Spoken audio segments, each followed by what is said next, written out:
I must send the petition to the Chinese government. I better call Sam first.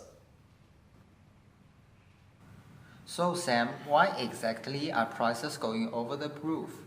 Well, it's very simple. China is currently undergoing inflationary growth, which means that actual growth is exceeding potential growth. Graphically speaking, aggregate demand is increasing much more than the vertical component of the aggregate supply. This causes the general price level to increase. In the case of China, why would there be such a surge in demand?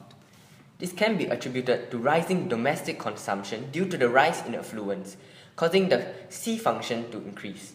As China has a strong manufacturing sector, foreign direct investment is also high, causing a rise in the investment function. Also, as the world's demand for consumption goods are rising, demand for China's exports are also increasing. This causes a rise in the export function. Sam, how bad can this get? Well, the most badly hit would have to be the fixed income earners. If their wages do not rise in tandem with the general price level, they will suffer a drop in real wages.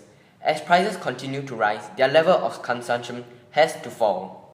Oh no! The next to be hit would be the domestic firms. Due to the rise in general price level, their exports will become relatively expensive, therefore driving the demand down. Imports will become relatively cheaper, rendering the goods of the domestic firms less competitive. This will lead to the squeezing of the profit margin of domestic firms. And since purchasing power is constantly decreasing, people would rather spend their money, therefore further fueling inflation. Savings, which are a key source of funds for investment, would decrease. The net effect is a loss of business confidence.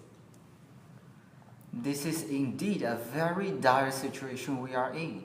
As a leading social activist of China, I must submit a petition to the Chinese government on behalf of the people. A contractionary monetary policy can be adopted by increasing the interest rate.